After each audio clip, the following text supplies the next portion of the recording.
여러분 살면서 큰 기쁨을 누렸던 적이 있습니까? 그 큰 기쁨은 어떤 이유 때문에 생긴 것입니까? 저는 이 질문을 하면서 곰곰이 생각해 보았습니다. 나에게는 언제 가장 큰 기쁨의 순간이었을까? 생각해 보니까 기쁨 순간들이 참 많죠. 여러 순간들이 많이 있었습니다. 그런데 그 가운데 분명하게 또 확실하게 각인되었던 큰 기쁨의 순간이 언제였냐면 제가 신학대학원 합격 통지서를 받았을 때였습니다. 정말 긴 시간을 지나서 이제 신학대학원에 이제 합격을 했던 순간이었습니다. 얼마나 기뻤는지 모릅니다. 근데 그 이유가 두 가지였는데, 하나는 하나님이 부르신 그 소명을 확인하였기 때문입니다. 이번에도 아니면 이제 아닌가 보다, 하나님이 부르심이 아닌가 보다 해서 다른 걸 찾아야지라고 이제 생각하였는데, 정말 하나님께서 딱 합격하게 하심으로 얼마나 기뻤는지 모릅니다. 근데 또 하나가 있는데, 그건 이제 조금 그렇지만 사랑하는 여인을 다시 만날 수 있었기 때문입니다. 아마 제가 신학대학원 합격하지 못했으면 아마 결혼하는 일도 어려워졌을 것입니다. 그러니까 그 두 순간이 얼마나 기뻤고 감사한지 모릅니다. 그래서 가끔씩 힘들고 어려울 때 사람들은 자연스럽게 지난 시간들을 이렇게 돌아보지 않습니까? 그렇게 쭉 돌아다 보면 그 기쁨의 순간들이 딱 떠오르는데, 그러면 그 기억나는 그 기쁨이 오늘의 그 어려움과 힘든 시간들을 또 이렇게 좀 극복하게 하고 또 이기게 하는 그런 좋은 게 역할을 좀 하는 것 같습니다. 그때는 힘이 많이 생기죠. 여러분에게는 또 기쁨이 있는, 그리고 새로운 힘이 생기는 그런 날은 언제였는가 한번 생각해 보시기 바랍니다. 오늘 이 말씀은 역대기 이 저자가 포로에서 돌아온 이스라엘 백성들을 위로하고 다시금 우리가 하나님의 나라를 세우기 위하여 이스라엘은 어떻게 해야 될 것인지, 그렇죠? 그 사실을 알려주기 위하여 이제 이 히스기야에 있던 그 큰 기쁨의 순간들을 좀 기록하고 있습니다. 열왕기에는 히스기야의 실수가 많이 기록되어 있다면, 역대기는 히스기야의 그 잘한 일들, 그리고 히스기야가 보여준 어떤 소망에 대한 일들이 좀 많이 기록되어 있어요. 그러니까 의도가 분명한 거죠. 그 의도가 분명한 거예요. 이제 포로 후기에 돌아온 백성들에게 우리도 다시금 이 큰 기쁨의 날이 우리에게 올 수 있다. 옛날의 이야기가 아니라 지금 우리의 시대에도 이런 큰 기쁨이 주어질 수 있다. 이런 사실을 알려주기 위하여서 이 이스라엘 역사에 있어서 가장 큰 기쁨이었던 그 히스기야의 일을 지금 기록하는 것입니다. 솔로몬 왕 때부터 시작해서 지금까지 이렇게 큰 기쁨은 없었다라고 하는 거예요. 그러니까 지금까지가 이 포로 후 지금까지인지 아니면 히스기야 왕 때까지인지 뭐 어떻게 해석할 수 있습니다. 그러나 히스기야 왕 이후에도 이렇게 기쁜 때가 없었거든요, 별로. 그러니까 생각해 보면 포로 후기까지도 이렇게 다 함축하여서 얼마든지 볼 수 있는 겁니다. 그러니까 가장 큰 기쁨의 순간이 언제였는가? 우리 백성들이 가장 기뻐할 때, 특별히 남쪽 유다와 북쪽 이스라엘이 다 함께 기뻐할 때, 그때가 언제였는가? 그때는 바로 히스기야 왕 시대다라고 하는 겁니다. 오늘 우리나라도 지금 남과 북이 갈라져 있잖아요. 이때 우리가 다시금 하나가 된 나라, 통일된 그 나라를 세우기 위하여 원하는 사람들은 야, 우리가 그 해방됐던 그날 남과 북이 다 하나같이 기뻐하고 즐거워하지 않았느냐라고 이렇게 이야기하듯이 역다기 저자도 이제 그렇게 이야기하고 있는 겁니다. 우리가 새로운 나라를 세울 때 정말 이 나라는 그 무엇과도 비교할 수 없는 기쁨이 넘치는 나라가 돼야 된다. 근데 그런 기쁨이 넘쳤을 때가 언제였는가? 히스기야 왕 때다. 그럼 히스기야 왕 때는 무엇 때문에 이렇게 기뻐했느냐?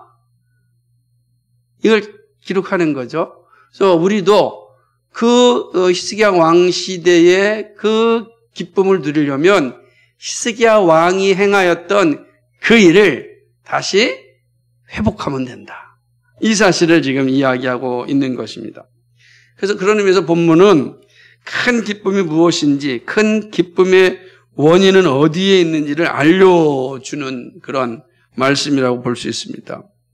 히스기야 왕은 교회와 성도의 신앙 그리고 사회의 개혁을 이룬 왕이었습니다. 우리가 이제 앞서서 교회의 개혁에 대해서, 예배의 개혁에 대해서 살펴봤고, 그리고 이제 신앙의 개혁에 대해서 우리가 지난번에 살펴봤고, 오늘은 이제 그 두 번째 시간을 살펴볼 것이고, 이제 31장을 가가지고서는 이제 사회 개혁을 어떻게 이루었는지를 보게 될 겁니다.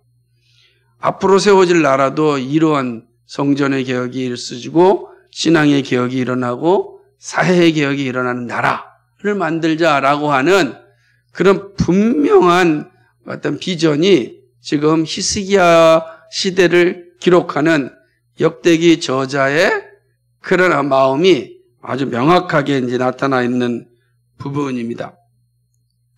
본문은 성도의 신앙개혁의 두 번째 부분으로서 이제 본격적으로 시작된 유월절 절기에 모든 성도가 참여하는 장면입니다. 비록 몇 사람이 비웃고 조롱하였지만 대다수의 성도들은 유월절 절기를 위한 하나님의 명령에 순종하였습니다. 그래서 저 북쪽에서부터 저 남쪽으로부터 온 회중들이 다 예루살렘으로 유월절을 지키기 위해서 올라옵니다. 모였을 때 오늘 본문은 뭐라고 표현하고 있냐면 큰 수의 회중들, 큰 수의 회중들이 모였다. 많은 수의 회중들이 예루살렘에 모였다라고 이야기하는 것입니다. 그러니까 정말로 엄청난 수의 사람들이 모여서 이제 유월절을 지키는 겁니다. 그런데 오늘 본문을 보게 되면 이 유월절을 지키러 많은 무리들이 예루살렘에 모여서 첫 번째 한 일이 무엇이었냐면 제단과 향단, 다시 말하면 우상을 섬겼던 그 제단들, 그다음 향단들을 전부 다 기드론 시냇가에 버리는 거예요. 기드론 계곡에다가 다 버리는 것을 보게 됩니다. 그러니까 여기서 시작하는 겁니다. 그러니까 우상 숭배했던 모든 그릇들을 전부 다 모아서 버립니다. 그리고 유월절 양을 잡습니다. 근데 오늘 본문을 보면 유월절 양을 잡는데 제사장들과 레위 사람들이 부끄러워합니다. 이거 당연히 자신들이 하는 직분 아니었겠습니까? 그런데 제사장들과 레위 사람들이 이 어린 양을 잡는 그 일에 있어서 부끄러워하는 것을 보게 됩니다. 그 이유는 자신들이 지키지 못한 유월절 때문입니다. 이들은 양심의 가책을 받았죠.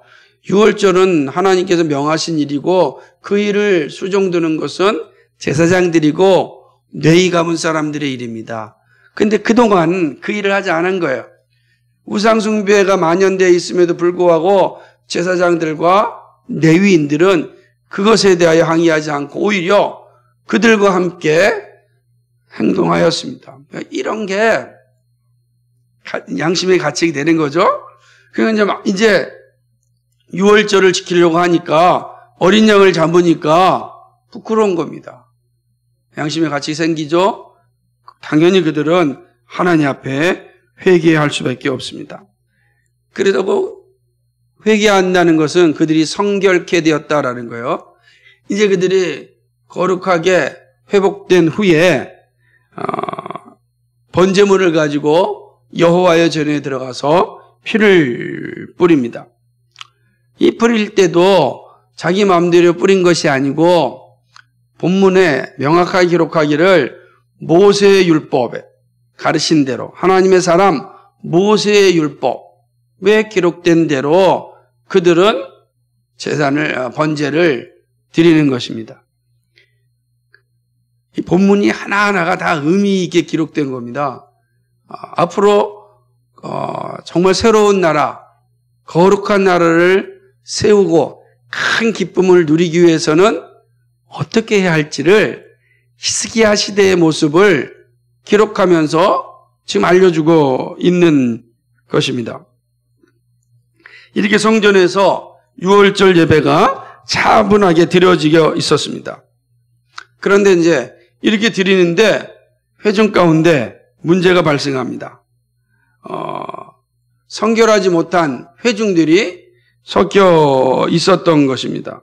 17절에 보니까 회중에 많은 사람이 성결케 하지 못한 고로 모든 사람들이 네 사람들이 모든 부정한 사람을 위하여 유월절 어린 양을 잡아 이걸 보게 되는 것입니다.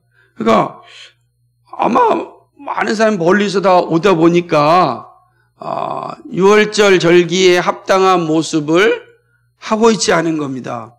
그러니까 거룩하지 못한 상태에 하나님께 제사를 드리는 것은 오히려 하나님의 이름을 망령되이 일컫는 일이 되기 때문에 그것은 하나님 받은 제단 예배가 아니고 오히려 하나님의 진노를 받는 일이 되는 것입니다. 그래서 빨리 네 사람들이 유월절 어린 양을 잡습니다. 그리고 하나님 앞에 성결케 하는 예배를 드립니다.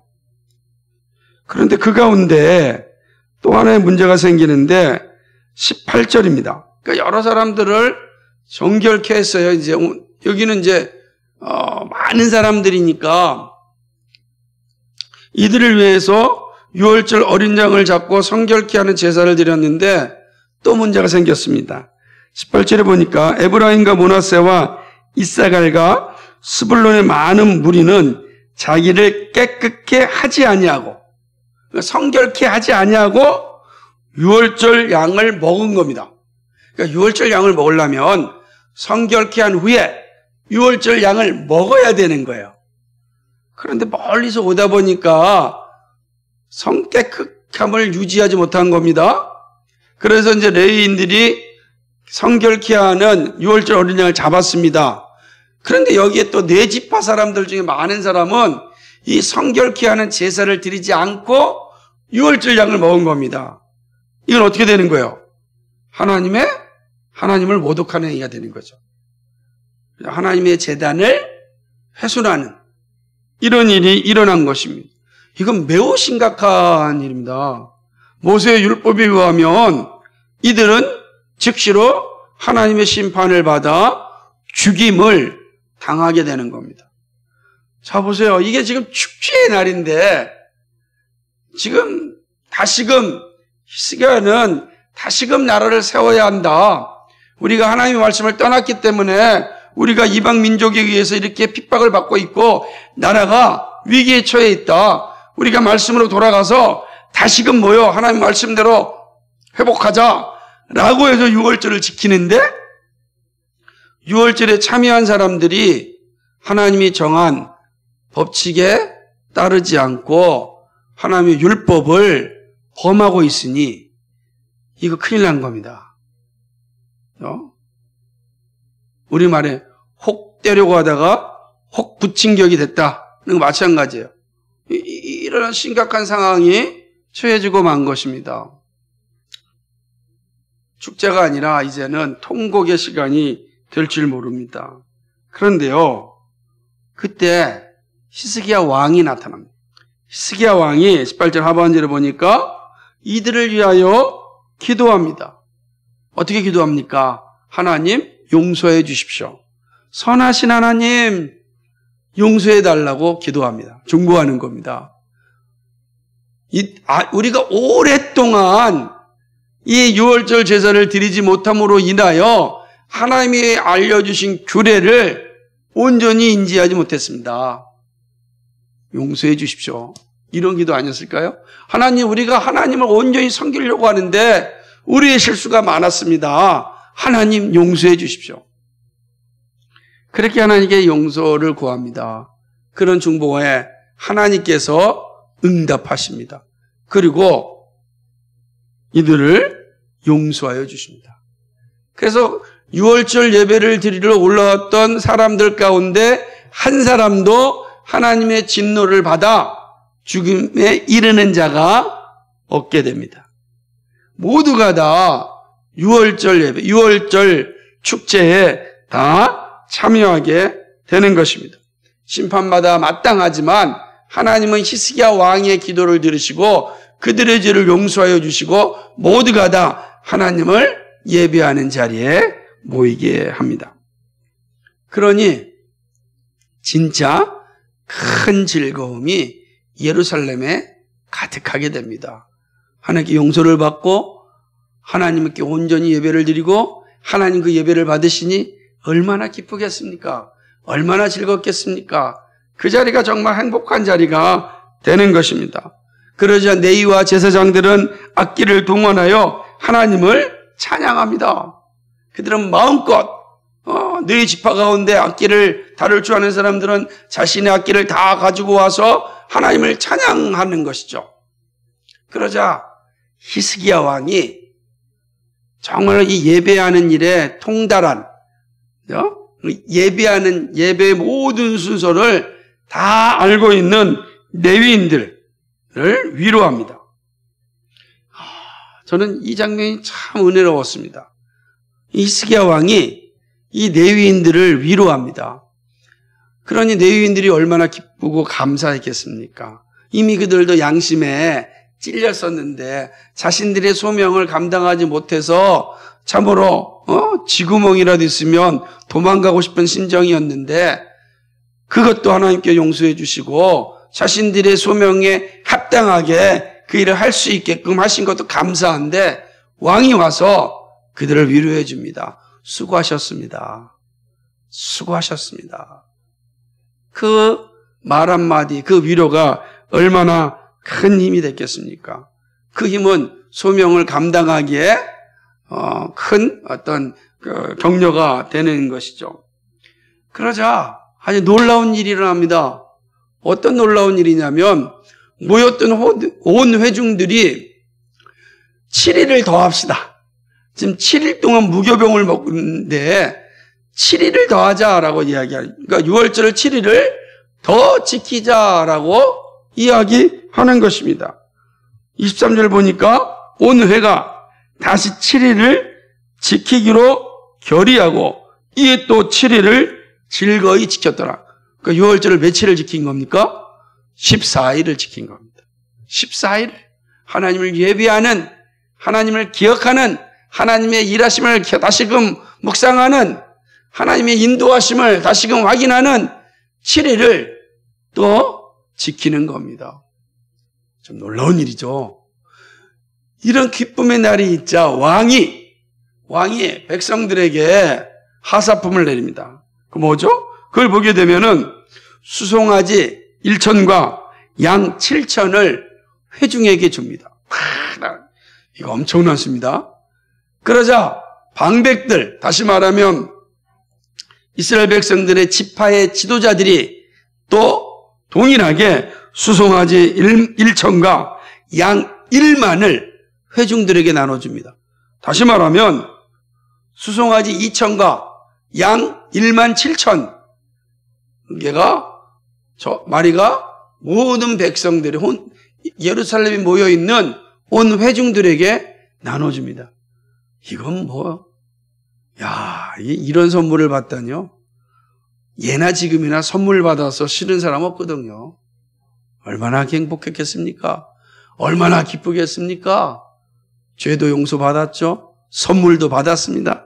그 기쁨은 이루말할 수가 없는 것입니다. 근데 이 기쁨은 모인 남쪽 유다, 그 다음에 북쪽 이스라엘에 온 이스라엘 지파만 그런 것이 아니라 남쪽 유다에 있는 나그네들, 북쪽 이스라엘 온 나그네들, 이들도요, 이방인들이겠죠. 이들도 그 유월절 절기에 참여하여서 같은 즐거움을 누리게 되는 것입니다. 그것이 바로 25절과 26절에 있는 그 내용입니다. 같이 읽어볼까요? 시작. 유다 온 회중과 제사장들과 네이 사람들, 이스라엘에서 온 회중과 이스라엘 땅에서 나온 나그네와 유다에 거한 나그네가 다 즐거워하였으므로 예루살렘에 큰 희락이 있었으니 이스라엘 왕 다윗의 아들 솔로몬 때부터 이러한 희락이 예루살렘에 없었더라. 큰 기쁨이 있었으니 이러한 기쁨이 예루살렘에 없었더라. 여러분, 이러한 기쁨을 소망하는 나라를 세우고 싶지 않습니까? 최근에 한 그 갤럽 조사에서 보니까 대선에 나온 두 대통령 중에 한 사람은 반드시 감옥 갈 것이다. 보복 정치할 것이다. 이렇게 생각하는 국민들이 70%가 넘는다고 합니다. 대통령을 뽑았는데 그거는 정말 축제의 날이잖아요. 5년 동안 우리나라를 이끌어갈 정말로 귀하고 존귀한 지도자가 세워지는 날인데 백성들은 생각하기를 세워진 지도자가 패한 지도자를 보복할 거다. 야, 이거는요, 단지 두 사람 간의 문제가 아닙니다. 두 사람을 지지하고 있는 사람들의 문제죠. 그 두 사람 지지하는 사람들이 뭐예요? 서로를 보복하는 사람. 같은 나라에 살지만 서로 보복하는 존재. 이건 좀 끔찍한 나라입니다. 저는요, 너무 무서워요. 이 끔찍한 나라가 된 거예요. 어떤 사람이 되든 이 땅에 평화를 가져와야 되고 백성들을 하나로 만들어줘야 돼서 그래서 선거의 그날, 당선되는 그날은 온 나라가 기쁨의 나라가 돼야 되는데 그게 아니라 두려움의 나라예요. 반쪽은 두렵고 무서운 나라가 되는 거야. 내가 보복받을 것이다. 너 누구 찍었어? 너 그런 놈이구나. 이렇게 보복당하겠죠? 이게 얼마나 무서운 겁니까? 히스기야 때 여기 보니까 남쪽 유다와 북쪽 이스라엘이에요. 으르렁거리 싸운 나라였지 않습니까? 이들이 서로 기뻐합니다. 나그네들이 함께 기뻐합니다. 자, 우리가 이런 나라 만들어야 되지 않겠냐? 이런 나라가 우리가 꿈꾸는 나라 아니냐? 이것이 정말 하나님이 기뻐하시는 나라가 아니냐? 바로 지금 그 모습을 이야기하고 있는 것입니다. 솔로몬 때부터 지금까지 이러한 기쁨이 예루살렘에 없었습니다. 참 놀라운 기록입니다. 저는 이것을 부흥의 현장이라 이렇게 말씀드리고 싶습니다. 이때 제사장들과 네이 사람들이 백성들을 위하여 축복 기도를 합니다. 이 장면이 이제 백미입니다. 27절에 보니까 제사장들과 네이 사람들이 일어나서 백성들을 위하여 축복합니다. 축복하는데 축복으로 끝나는 것이 아니라 그 다음 구절이 중요합니다. 그 소리가 들으신 바 되고 축복 기도를 하나님이 들으셨어요. 그 기도가 여호와의 거룩한 처소 하늘에 상달하느니라. 레위 제사장, 레위 사람들 지파와 제사장들이 축복 기도할 때 그 기도를 하나님이 들으셨다. 무슨 의미죠? 하나님께서 백성들에게 축복하셨다는 것입니다. 백성들 사이에는 큰 기쁨이 있고 서로가 기뻐하고 하나님의 축복은 그 백성들 가운데 임하고 얼마나 좋습니까? 우리가 부흥을 소망하는 것은 바로 이러한 열매 때문에 그런 것입니다. 그렇죠? 기쁨과 하나님의 축복이 넘치는 날, 그것이 바로 부흥의 순간이거든요. 부흥이 일어나는 곳에서는 이러한 모습이 일어나는 것입니다. 부흥은 지상과 천상에서 기쁨이 넘치는 날입니다. 그렇죠? 이것이 바로 신앙의 개혁을 통하여 이루어진 열매라고 할 수 있습니다. 그래서요, 개혁은 반드시 부흥을 가져옵니다. 신앙의 개혁은 신앙의 부흥을 가져오게 돼 있어요. 부흥이 먼저 오는 것이 아니라 개혁이 일어나면 부흥이 옵니다. 하나님께서 그렇게 일하시는 것이죠. 히스기야의 신앙의 개혁의 현장은 영적 부흥의 현장이 됩니다. 그리고 그 현장은 가장 큰 기쁨의 잔치가 되는 것입니다. 히스기야의 신앙의 개혁의 모습은 다시 나라를 세워가는 이스라엘 백성들에게 너무나도 중요한 교훈이 됩니다. 이제 포로 후에 그 나라를 세워갈 때 그들이 어떤 나라를 세울까? 적어도 이 나라에 가장 큰 기쁨이 넘치는 하나님의 축복이 넘치는 나라를 세워야 되지 않겠느냐? 그러기 위해서는 어떻게 되겠는가? 성전이 개혁되어야 된다. 우리의 신앙이 개혁되어야 된다. 우리의 사회가 개혁되어야 된다. 그럼 하나님의 놀라운 부흥의 역사가 일어날 것이고 그곳에는 우리가 그토록 소망하였던 그 나라, 그 기쁨의 나라가 세워질 것이다. 이렇게 이 원독자들에게 이 역대하 저자는 지금 전하고 있는 겁니다. 동시에 이 말씀은 시대를 넘어 우리들에게도 동일하게 증거합니다. 우리 시대에 하나님의 나라를 세워나가야 하는 우리에게도 너무나 중요한 교훈을 주고 있습니다. 우린 다 이제 하나님의 나라를 세워가야 되는 존재들입니다. 하나님 나라를 세우기 위하여서 우리를 부르셨습니다. 하나님의 나라의 핵심이 뭐죠? 기쁨, 샬롬입니다. 평화와 기쁨이 넘치는 나라, 그거를 우리에게 맡겨주셨습니다. 우리가 소망하는 하나님의 나라는 그 기쁨, 큰 기쁨이 있고 하나님의 샬롬이 있는 곳입니다. 그리고 그 하나님 나라의 실제는 교회입니다. 그럼 이 교회는 어떤 모습이 나타나야 됩니까? 큰 기쁨이 있고, 그죠? 교회는 큰 기쁨이 있는 거예요. 큰 즐거움이 넘치는 거. 그게 지금 하나님이 원하시는 그 나라요, 그 교회인 것입니다. 그럼 어떻게 우리가 정말 기쁨이 있는 교회를 세워나가고 하나님의 나라를 세워나갈까? 오늘 히스기야의 모습에서 그 교훈을 배워야 됩니다. 그리고 그것은 오늘 우리에게도 동일하게 주어지는 영적인 교훈이 되는 것입니다. 첫째는요, 신앙의 개혁이 하나님 나라를 세운다. 이 사실이 명확한 겁니다.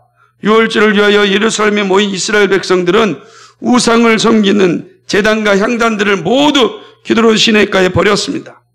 개혁은 우상을 버리는 일에서 시작합니다. 새로운 피조물이 되려면 이전 것은 버려야 됩니다. 하나님의 나라, 하나님의 교회는 우상을 던져버리는 개혁이 있을 때 세워집니다. 그러니까 우리가 가졌던, 그죠? 세속적인 세계관, 세속적인 우상들을 버려야 되는 거예요.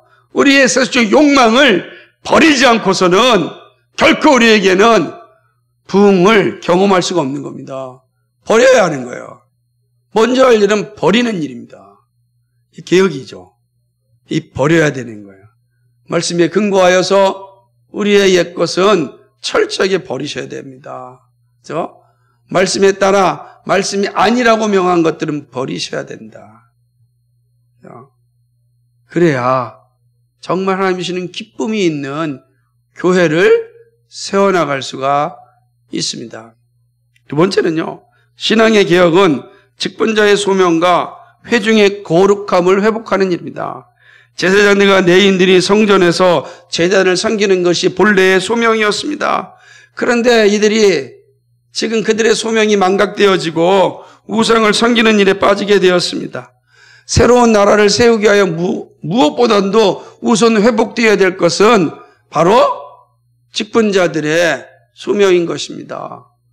이스라엘 나라도 그렇죠. 우리도 마찬가지예요. 교회가 바르게 세워지기 위해서, 하나님 나라가 바르게 세워지기 위해서 개혁되어야 될 게 뭐냐? 바로 직분자들의 소명과 회중들의 거룩함이 것입니다. 그것이 개혁되지 않고서는 결코 부흥의 역사, 하나님의 나라는 온전히 세워질 수가 없습니다. 제사장들과 레위인들은 모세의 율법을 따라 재단을 회복합니다.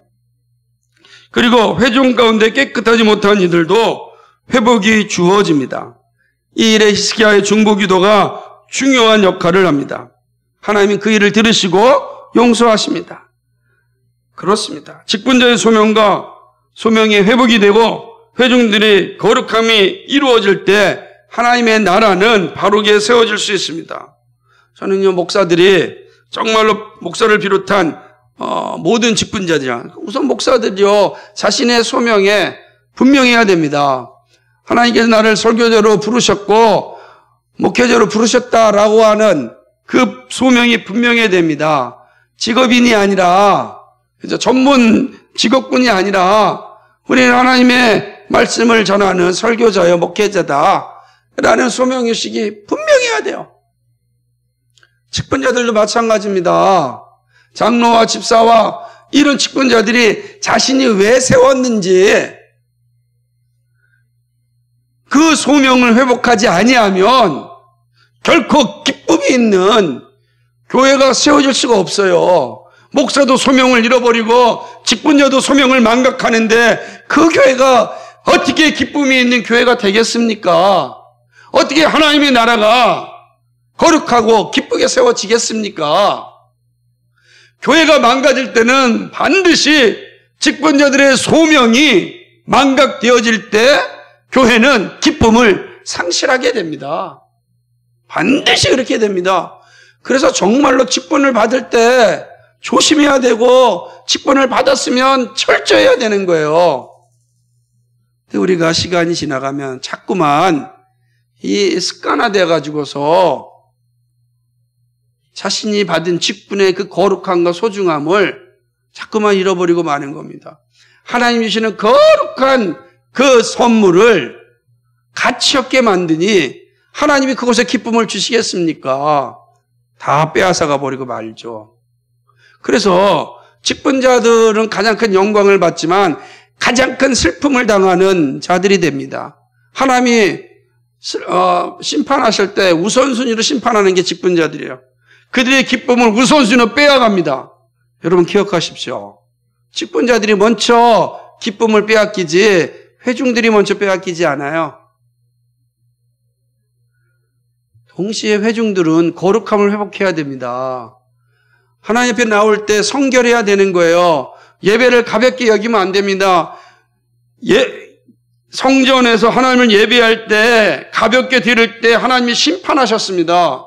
이것은 지금도 동일하게 우리에게 주어지는 겁니다. 하나님께 예배할 때 거룩한 마음을 가지고 와야 돼요. 거룩한 준비를 가지고 있어야 돼요. 그래서 예배하기 전에 정말 간절하게 나의 죄를 용서함 받아야 돼요. 용서함 받지 않고 사함 받지 않고 드리는 예배는 반드시 하나님의 심판의 근거가 되는 겁니다. 여러분의 머리에 계속해서 횃불을 쌓아 놓는 거예요. 그죠? 나중에 그 횃불이 여러분에게 진노로 나타난다라고 하는 것입니다. 예배를 가볍게 여기는 것은 거룩함을 훼손하는 일이죠. 거기에는 부흥이 주어지지 않습니다. 그러니까 무엇보다 중요한 건 직분자의 소명이 회복되어지고 회중들의 거룩함이 회복되어지는 것, 그것이 큰 기쁨이 있는 교회, 정말 평화가 있는 나라를 세우는 일이다. 우리가 히스기야의 이 모습을 통해서 반드시 배워야 되는 것입니다. 들을 게 있는 자는 들으시기 바랍니다. 세 번째는 신앙의 개혁은 선하신 중보자를 의지하는 일입니다. 개혁은 언제나 쉬운 일이 아닙니다. 개혁을 위하여 많은 장애물을 넘어야 합니다. 그런데 때때로는요, 그 장애물을 우리의 힘으로 넘을 수 없을 때가 있습니다. 그래서 장애물을 보면 절망이 생기죠. 하나님, 우리 교회는 언제나 정말로 많은 사람들이 모여서 북적북적거리는 교회가 될까요? 보이는 현실을 보면 깝깝합니다. 이럴 수 있습니다. 현실을 보면은 장애물이 많습니다. 그죠? 좀 많은 사람들이 오면 내가 교회를 위해 봉사하는 일을 n분의 1씩 나누면 편할 텐데 그러지 못하고 계속해서 봉사하는 사람만 봉사하는 이 힘듦, 하나님 언제까지 이렇게 하겠습니까? 교회를 세우는데 여러분 얼마나 많은 사람이 있으면 여러분이 드리는 헌상도 적어질 것이고 그렇게 마음이 같거든요. 내가 조금 드려도 되겠지 뭐. 그런데 그렇지 않지 않습니까? 장애물이 많게 보입니다. 그래서 때때로는 참 절망하는 거죠. 그래서 많은 사람들이 교회를 세우기보다는 편리를 위하여서 큰 교회에 옮기는 것이 자연스럽게 보입니다. 인간의 눈으로 보면 아주 자연스럽게 보여요. 그렇지 않습니까? 편하고 좋은 데가 가는 게 낫지 않겠습니까? 왜 작은 교회에 와서 교회를 세워야 합니까? 근데 이 땅에 처음부터 큰 교회는 존재하지 않았습니다. 단 한 번도 존재한 적이 없습니다. 다 빈 땅에서 세워졌습니다.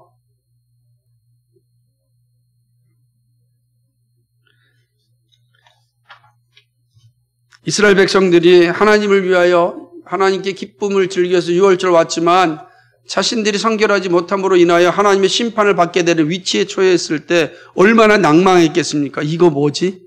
내가 정말 유월절을 지키려고 왔는데 도리어 내가 진노를 받아야 되는 상황이 처했을 때, 내가 하나님께 예배하러 왔는데 도리어 내가 고난을 당하고 어려움을 당할 때, 여러분 이게 뭐지? 라고 말할 수 있을 것입니다. 지금 이스라엘 백성은 그렇죠. 그때 이들을 구한 것은 히스기야의 중보기도였습니다. 그가 하나님께 간절히 기도합니다. 하나님은 그 기도를 들으시고 용서하여 주십니다. 선하신 하나님을 의지하여 기도하고 선하신 하나님께서 기도를 들으시고 용서하여 주십니다. 개혁과 큰 기쁨을 누리는 길에는 이러한 용서와 화해가 있어야 합니다. 근데 이 용서와 화해는 바로 선하신 하나님의 그 선물입니다. 그 하나님의 은혜가 아니면은 용서와 화해가 없어요. 그런데 그 용서와 화해는 누구를 통해서 이루어지느냐? 중보자의 기도를 통해서 이루어지는 거예요. 그러므로 우리가 어떤 일을 할 때, 교회를 세울 때, 하나님 나라를 확장해 나갈 때 수없이 다가오는 많은 어려움이 있고 시험이 있고 고통이 있고 장애물이 있을 때, 그로 인하여서 우리 안에 기쁨이 종종 사라질 때가 있을 때 우리가 할 수 있는 일은 뭐냐? 기도하는 겁니다. 중보자이신 예수 그리스도께 우리가 기도하는 것입니다. 신앙의 개혁과 하나님 나라를 세워가는 일에는 중보자의 중보가 있어야 합니다. 새로운 나라를 세우기 위하여 역대기 저자는 히스기야와 같은 왕이 필요하다라는 것을 말하고 있는 것입니다. 이것은 우리에게 동일합니다. 그런데 우리에게는 중보자 예수 그리스도가 있습니다. 주 예수님의 이름으로 구하면 하나님께서 무엇이든지 들으신다고 약속하셨습니다. 이것이 우리의 능력이에요. 우리의 능력은 중보자 예수 그리스도입니다. 그분께 기도하며 그분이 하나님께 우리의 기도를 올리시고 하나님은 중보자의 기도를 들으시고 우리의 기도에 응답하십니다. 그리고 우리는 개혁을 이루고 하나님 부흥을 보게 되는 것입니다. 마지막 네 번째 신앙의 개혁은 반드시 영적 부흥을 가져옵니다. 여러분 보세요. 이스라엘 백성들이 예루살렘에 모여서 유월절 절기를 지켰습니다. 기도 시간이 줄어지니까 자꾸만 빨라지는 겁니다. 모세의 율법에 따라 절기를 지켰고 부족할 때 하나님의 용서를 받아서 모두가 참여하였습니다. 이러한 유월절 절기는 7일을 지나서 또 7일에는 14일이 되었습니다. 그리고 왕과 방백들은 자신을 가지고 있는 재물을 회중들에게 나눠줬습니다. 여러분 이 모습을 보면은 무엇이 떠오릅니까? 떠오르는 게 없습니까? 오순절 성령께서 강림하셨을 때에 초대교회에 일어났던 모습을 기억하십시오. 사도행전 2장 42절부터 47절 말씀을 보면 저희가 사도의 가르침을 받아 서로 교제하며 떡을 떼며 기도하기를 전혀 힘쓰니라. 사람마다 두려워하는데 사도들로 인하여 기사와 표적이 많이 나타나니 믿는 사람들이 다 함께 있어 모든 물건을 서로 통용하고 또 재산과 소유를 팔아 각 사람의 필요를 따라 나눠주고. 여러분 지금 6월절 절기에 모였는데 왕이 자기의 재산을 나눠줍니다. 방백들이 자기가 가진 재산들을 다 나눠줍니다. 이건 너무너무 흥분되고 기쁨이 넘쳐나는 그런 시간입니다. 예, 하나님의 축복이 임하고 있습니다.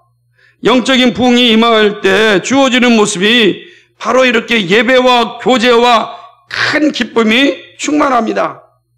영적 침체의 특징은 예배와 교제가 약해지고 기쁨이 사라지는 거예요. 그래서 하나님께 예배드리는 시간들이 점점점 줄어드는 게 뭐냐? 영적 침체의 표지입니다. 영적 침체가 온 교회는 반드시 예배가 줄어드는 거예요. 예배가 줄어들면 성도의 교제가 작아지는 겁니다. 그러니 큰 기쁨을 누리지 못하는 거예요. 영적인 부흥이 일어나면 예배하러 오고 싶어서 안달이 있습니다. 성도가 서로끼리 기도하고 자기가 하나님께 받은 기쁨을 나눠주기 위해서 아주 안달이 나 있는 겁니다. 내 것을 주고 싶은 거예요. 내가 받은 하나님의 축복이 너무 크니까 자꾸만 나눠주고 싶은 거예요. 그게 영적 부흥의 모습이에요. 그런데 침체가 되면 이런 게 없어요. 내 거 주는 게 아까워요. 괜히 내 얘기 해가지고서 다른 사람한테 해나 주진 않을까 염려해요. 그러니 그냥 조용히 입 닫자라고 삽니다. 성도의 교제가 없어요. 속상한 거죠. 히스기야 시대는 개혁이 있은 후 부흥이 임하였습니다. 예배와 교제와 큰 기쁨이 있었습니다. 새로운 나라가 꿈꾸는 모습이죠. 오늘 우리들이 꿈꾸는 교회의 모습이 이것이라 생각합니다. 예배와 성도의 교제와 교회로 인한 큰 기쁨입니다. 그게 우리가 기도하고 소망하는 거죠. 그렇습니다. 정말 개혁과 부흥은 이루 말할 수 없는 큰 기쁨입니다. 정말 이러한 기쁨을 생애 동안에 한 번이라도 누릴 수 있다면 얼마나 행복할까? 그죠? 하나님 정말 이러한 개혁과 이러한 부흥을 우리 생애에 한 번이라도 경험할 수 있다면 얼마나 좋을까? 그렇게 기도합니다. 그죠? 기도합니다. 교회 오세요가 아니라 이제는 세상에 나가서 더욱더 싸워보세요라고 하는 말을 할 수 있는 날이 생애 동안 있을까? 온갖 핑계를 통하여서 예배의 시간에 오지 않으려고 애쓰는 시대에 정말로 이런 히스기야의 부흥이 우리에게 있을까? 그래서 기도하는 겁니다. 하나님, 한 생애 동안 정말 이런 부흥이 우리 가운데 있기를 소망합니다. 여러분에게도 이런 기쁨이 있기를 간절히 소망합니다.